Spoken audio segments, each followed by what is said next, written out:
Picture a driveway in 1990. A guy pulls up with a dead battery, grabs one wrench, loosens two clamps, drops in a fresh battery from the parts store for about $60, and drives away 10 minutes later. Now jump straight to today. His son owns a modern car. The battery dies, he takes it to the dealer, and they tell him something that would have sounded completely insane in 1990. You cannot just replace it yourself anymore. It has to be programmed. And the bill? Over $600 for a battery that costs $150. Here is the uncomfortable truth almost nobody understands. On a huge number of modern cars, you do not really own your battery anymore. You own permission to use one. Stick with me all the way to the end, because I am going to show you exactly how to beat this whole thing in your own driveway for about $30.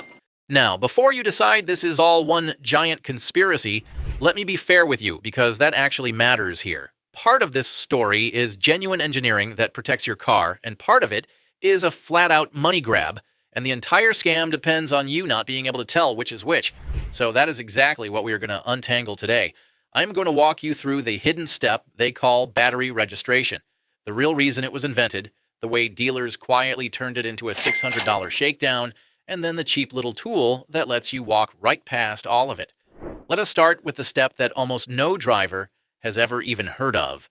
It has a name most people never learn, and that is exactly how they like it. Battery registration. Some shops call it coding or adaptation. For 50 years, a car battery was a completely passive part. You unbolt the old one, bolt in the new one, and you are done before your coffee gets cold. But somewhere in the last 15 years or so, your car got smart, and your battery got a babysitter. Modern cars now run what is called a battery management system, a little dedicated computer that constantly monitors that battery, its age, its temperature, its health. And when you swap the battery out, that computer has to be told a brand new one is now installed. If you never tell it, the car simply keeps treating your fresh battery exactly like the worn-out one it just learned.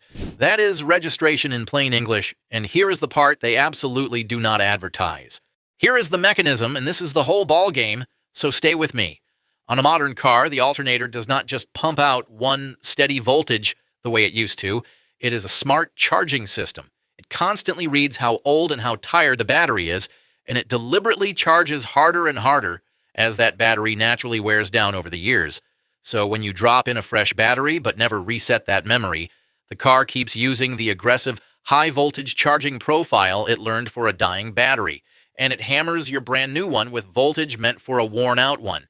The result is a new battery that overcharges, runs hot, and dies years before it should. Now, to be completely fair, this technology is real, and it genuinely was not invented purely to rob you.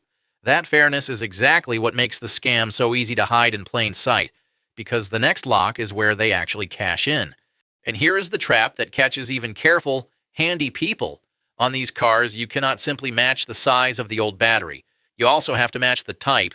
There are two main kinds, a GM, the premium battery that charges fast and survives real abuse, and EFB, the entry-level version. Both of them showed up because of stop-start, the system that automatically shuts your engine off at every single red light to save fuel.